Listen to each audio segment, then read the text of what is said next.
You are constantly told that Stoicism is the ultimate key to peace and inner strength, that figures like Marcus Aurelius and Seneca can teach you how to remain completely unshaken no matter what storms life throws at you. But what if I told you that this very key could lock you away in a prison of indifference?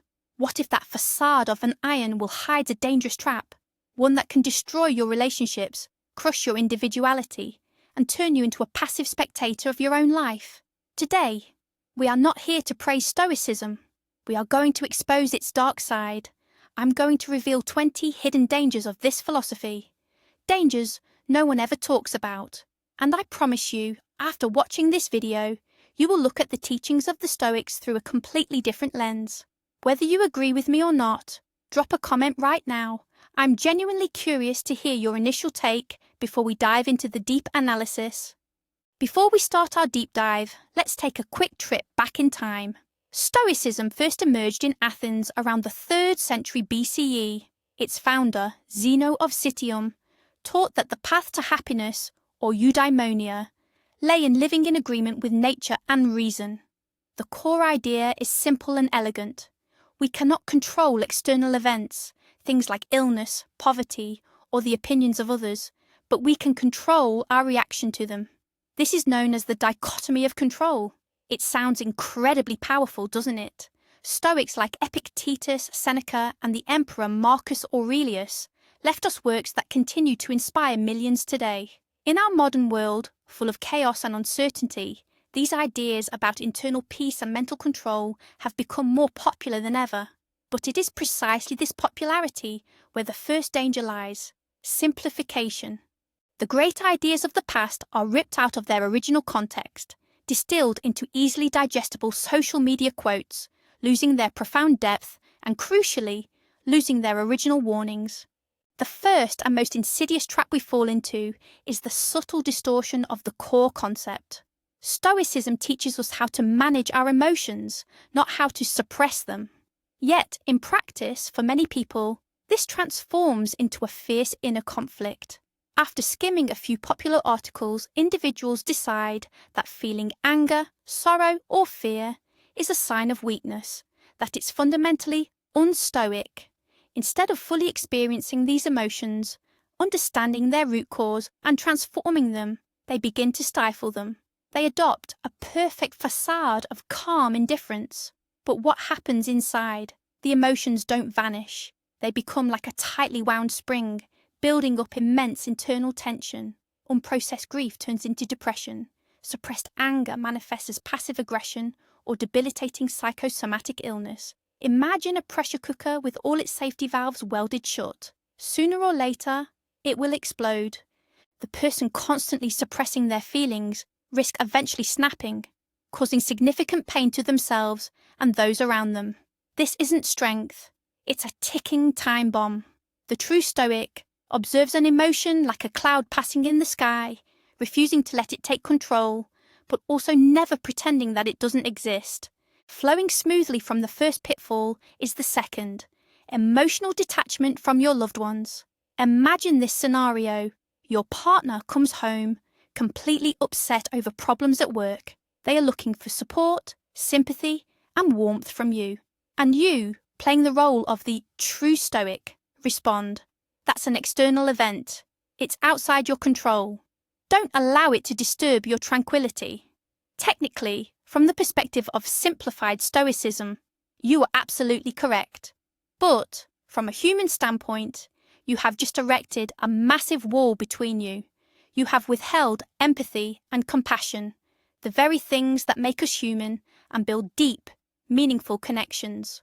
When your joy becomes a preferred indifferent to your partner, and their grief is dismissed as just an impression, the relationship starts to die.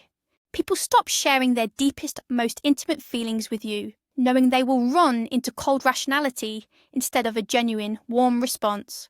You might become the ideal problem-solving machine, but in the process, find yourself utterly alone.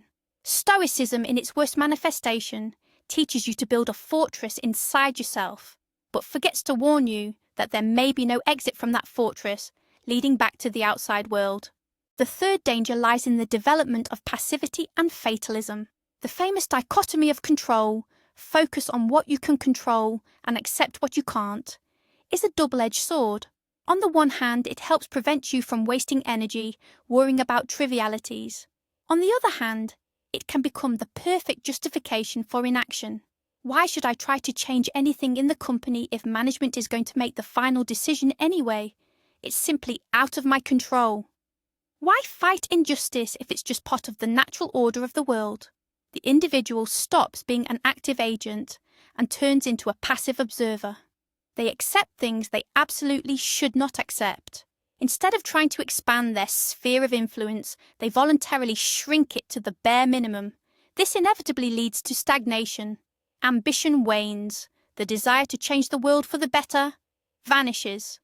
All that remains is a quiet, docile acceptance of everything that happens. But were Seneca, who served as an advisor to an emperor, or Marcus Aurelius, who ruled a vast empire, passive? Absolutely not. They acted. Yet modern pop Stoicism often encourages precisely that apathy, cloaked in the guise of wisdom. The fourth point is the danger of losing your genuine enjoyment of life. Stoics teach us to be prepared for loss. Their practice of premeditatio malorum, the prior contemplation of potential misfortune, is designed to strengthen us against adversity. You visualize losing your job, the end of a relationship, or falling ill. The core idea is that when disaster strikes, you're emotionally prepared. But what happens when you take this idea too far? By constantly fixating on every negative scenario, you risk failing to appreciate what you have right now. Instead of simply enjoying time with a friend, your mind whispers, "We might argue someday, or worse, they could die." Instead of celebrating a success, you dismiss it. This is temporary. It could all fall apart tomorrow. Joy, delight, enthusiasm, all these vibrant, positive emotions begin to feel dangerous, a potential prelude to the pain of disappointment. The result is a life that is bland and colourless. You won't suffer great pain, but you won't experience true joy either. You end up existing in a grey zone of emotional apathy, which you mistakenly take for genuine tranquility. Life demands the full spectrum of feeling. Sacrificing the positive half of your emotional range for the sake of supposed psychological safety is a truly terrible deal. The fifth hidden danger is the rise of arrogance and excessive judgment. Someone starting to practice Stoicism often feels superior, like they are a cut above the rest. They look at people who overreact to events or stress over minor things and think, "Poor souls." They are slaves to their passions. They just don't get that these are all externals, things indifferent. This breeds a feeling of superiority, sometimes subtle, sometimes glaringly obvious. They start lecturing others, offering unsolicited advice, and judging their un-stoic conduct. Naturally, this leads to social isolation. Nobody appreciates being constantly belittled or devalued. Nobody enjoys being around someone who is clearly looking down their nose at everyone else. Instead of earning respect through their calm demeanour, this type of stoic only generates annoyance. They forget a crucial principle: compassion and empathy. They fail to seek understanding, to know why the other person is reacting that way, or what truly underlies their emotion. They simply slap the label of irrationality on them. The great irony here is that Stoicism itself champions humility and dedicated self-improvement, not the condemnation of others. But pride is a powerful passion, and it is easily disguised as a philosophical virtue. The sixth drawback, and this one might surprise you, is the tendency to neglect physical health. Stoicism teaches that pain is merely an impression, and our perspective on it is far more important than the actual discomfort. The body is transient, the spirit is eternal. While this theory certainly helps us endure minor discomfort, in practice, it can lead to ignoring crucial signals that our bodies are sending us. Does something hurt? The rigid Stoic response might become, "It's just an impression. I am above this." Are you suffering from chronic fatigue? That's a weakness to be overcome through sheer willpower. People stop listening to their physical needs entirely. They might miss the early symptoms of a serious illness, push themselves straight into burnout, and completely disregard the necessity of rest and proper nutrition. They start treating their body like a stubborn mule that needs constant prodding, instead of viewing it as a loyal partner that requires careful attention and maintenance. It's important to note that the great Stoics themselves never advocated for self-mortification. Seneca, for example, wrote extensively about the importance of moderation and self-care. However, modern interpretations often slide into the extreme. Power through the pain, ignore the discomfort. Ultimately, this rigid approach can have serious and detrimental consequences for one's health. The seventh trap is what we call toxic self-reliance. Stoicism certainly champions inner resilience and independence from external factors. This is a wonderful concept, but when taken to the extreme, it quickly morphs into a destructive refusal to seek or accept help. The mindset is, I must handle absolutely everything myself. To ask for help is to admit weakness, dependence, and failure. When this person faces serious difficulties, be it a financial crisis, depression, or serious relationship troubles, they immediately close off and isolate themselves. They won't confide in friends, reach out to a therapist, or seek support from family. They attempt to pull themselves out of the mire entirely on their own, often only sinking further into despair. We are fundamentally social creatures. The need for support and mutual assistance is hardwired into us through evolution. To deny this is to act against our very nature.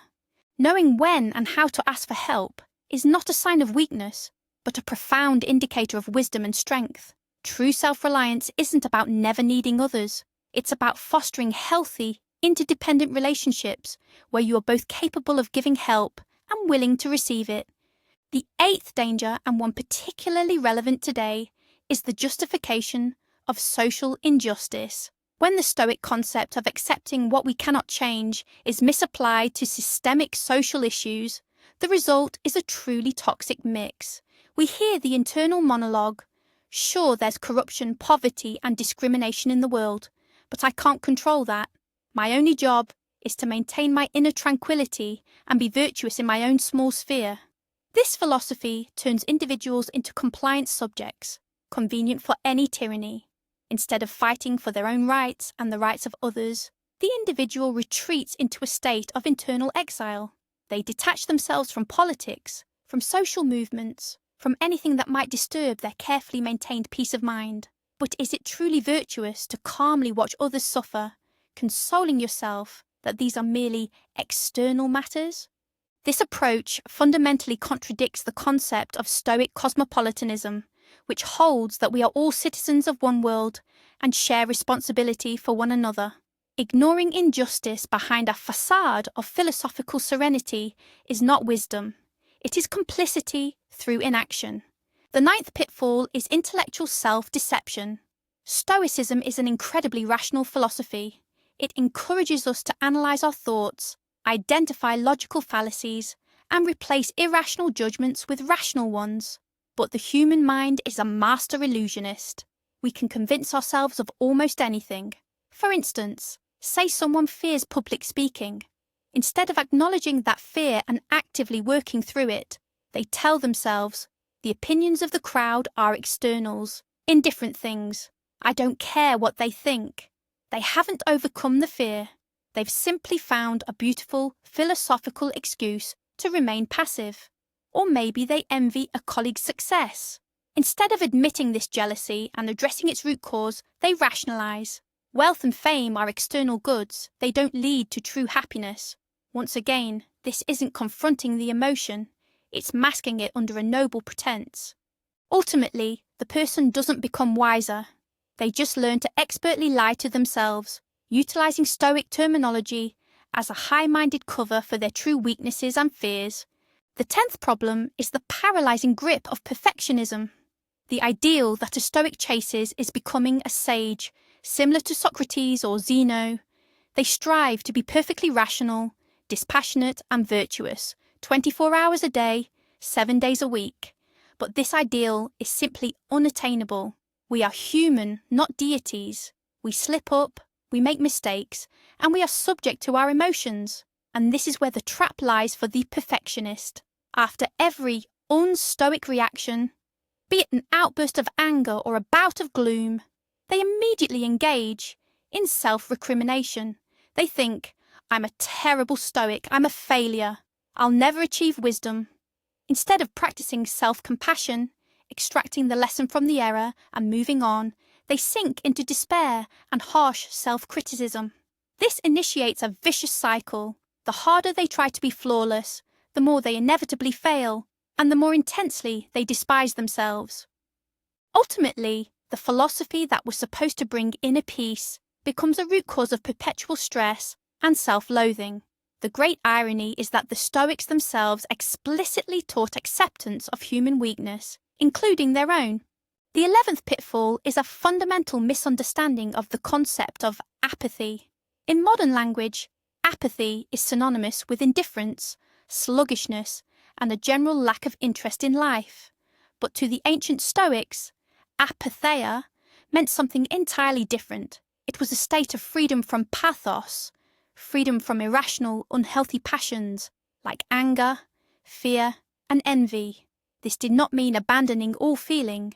The Stoics recognized the existence of eupatheia, positive, rational emotions such as joy derived from virtue, caution based on reason, and the genuine desire for good deeds. Unfortunately, the modern pop Stoic often confuses these terms.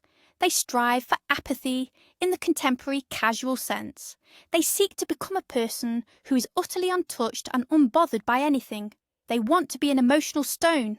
The consequence, as we've discussed, is that they lose not only the negative feelings but the positive experiences as well. Instead of achieving wise dispassion, they reach simple emotional burnout, mistakenly viewing this exhaustion as the pinnacle of philosophical development. This is a subtle yet critically important difference, and failing to grasp it leads directly into a dead end. The 12th pitfall is the danger of getting trapped in the past.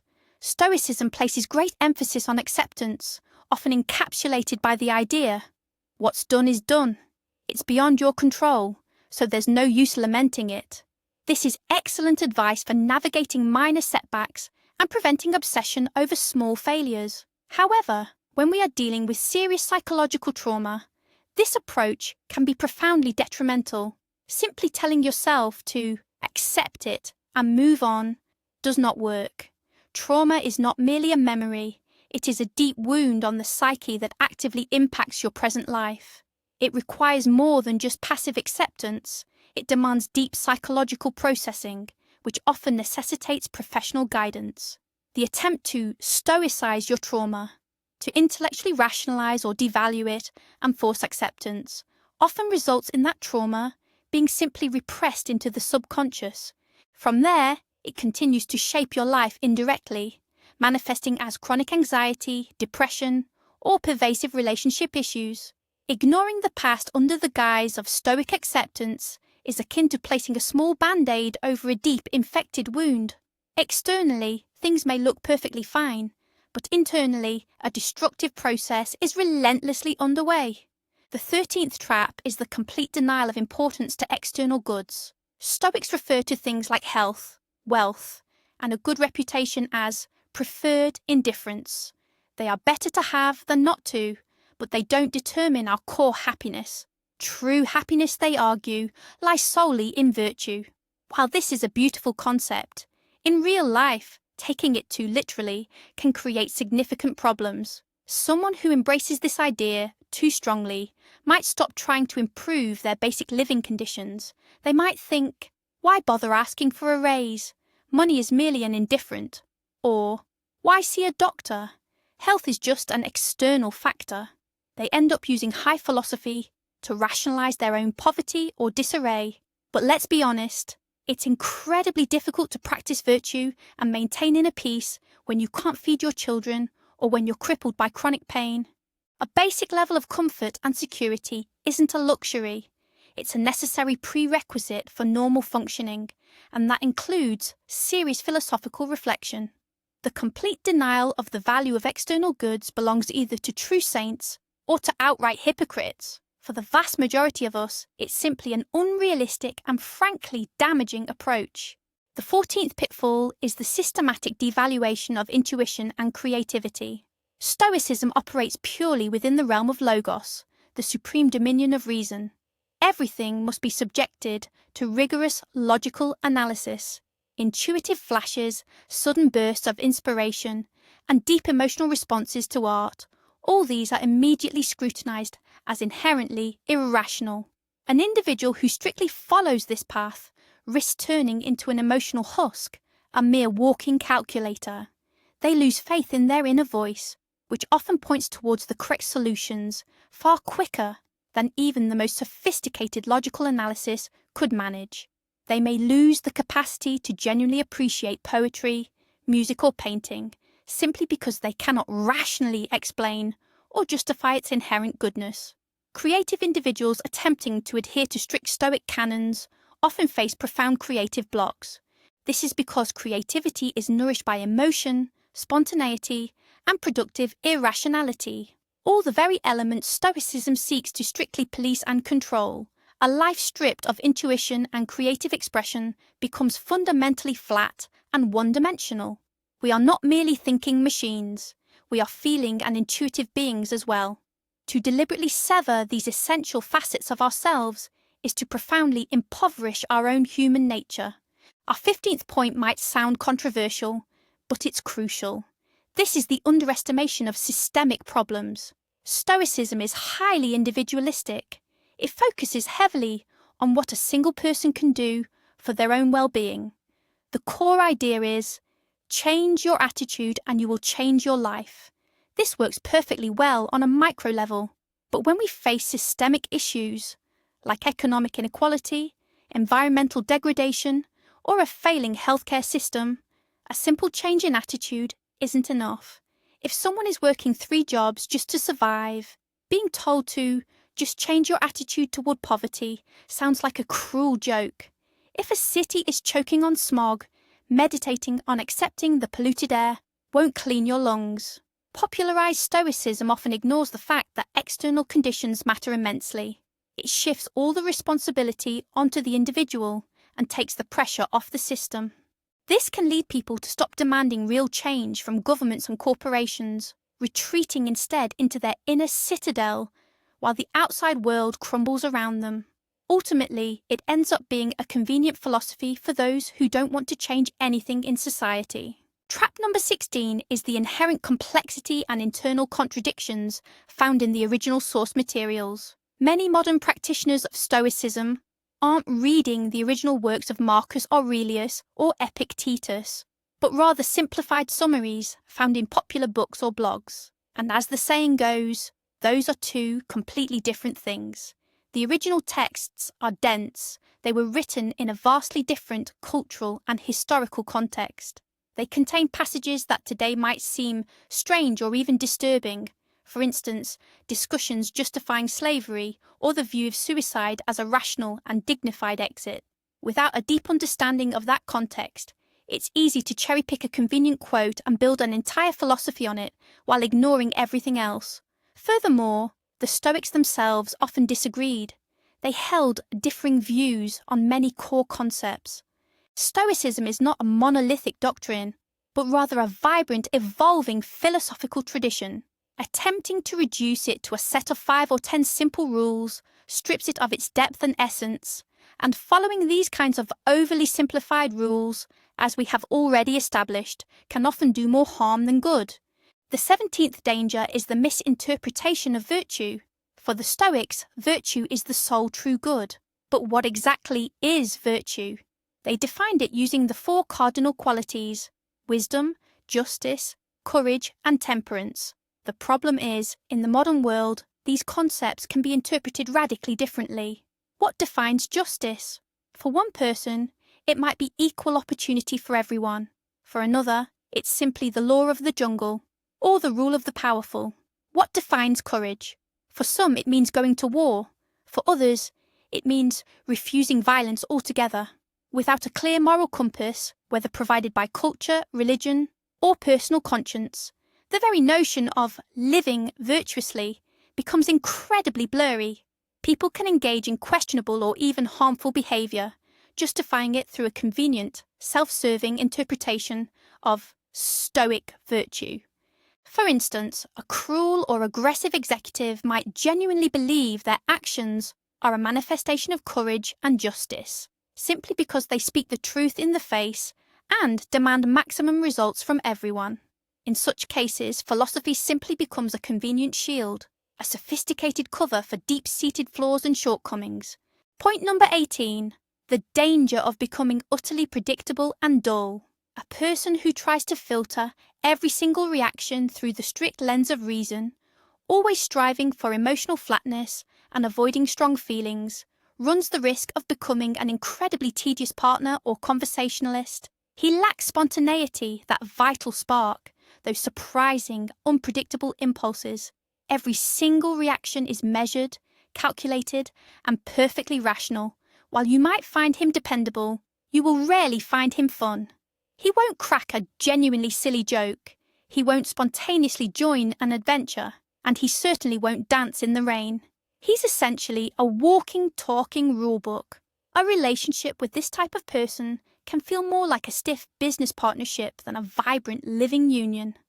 We often love people not just for their reliability and logic, but precisely for their flaws, their delightful quirks, and their ability to genuinely surprise us.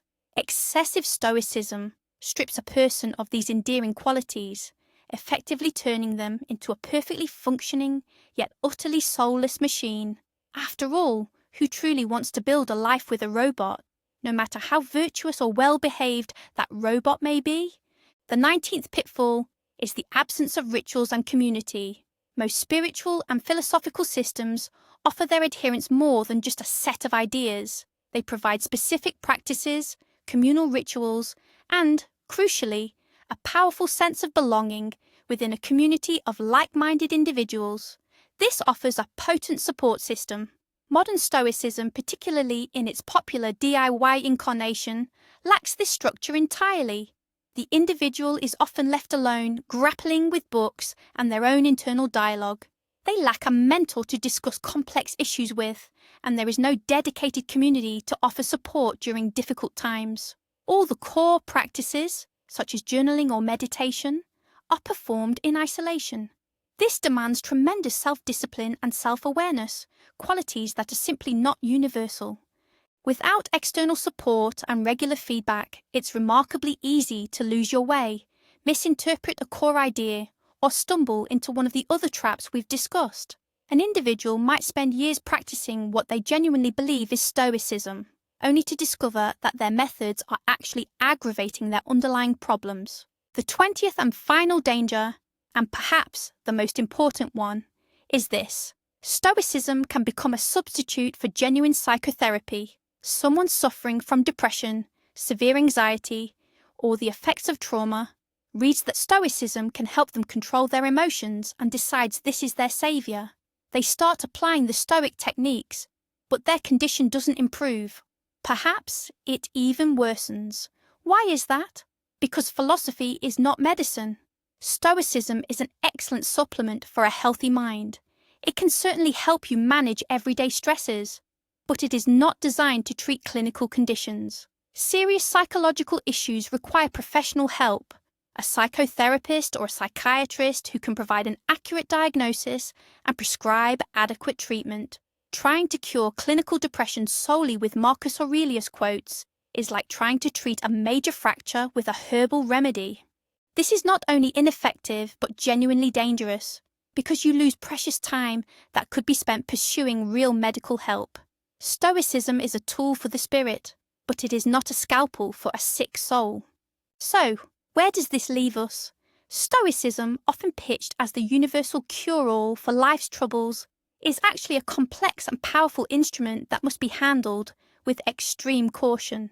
We've explored 20 of its potential pitfalls, ranging from emotional suppression and social isolation to justifying inaction and neglecting your own health. The biggest twist here is that these dangers aren't the fault of the philosophy itself. They are the result of its oversimplification, vulgarization, and improper application. Stoicism is not about becoming some cold, unfeeling robot. It's about becoming the best version of yourself, wise, courageous, and compassionate. But the path to achieving this is paved not by blindly following quotes, but through deep reflection, self-analysis, and, most importantly, humanity. Do not turn philosophy into a dogma or a cage for your mind. Use it as a compass, but don't forget to look at the stars and listen to your heart. Thank you for watching this video until the very end. If this discussion gave you food for thought, please hit the like button and subscribe to the channel. And now, the most important question for you. Which of the dangers we listed seem the most real and relevant? Or perhaps you fundamentally disagree with my entire critique? Drop your opinion in the comments below. Let's start a genuine discussion.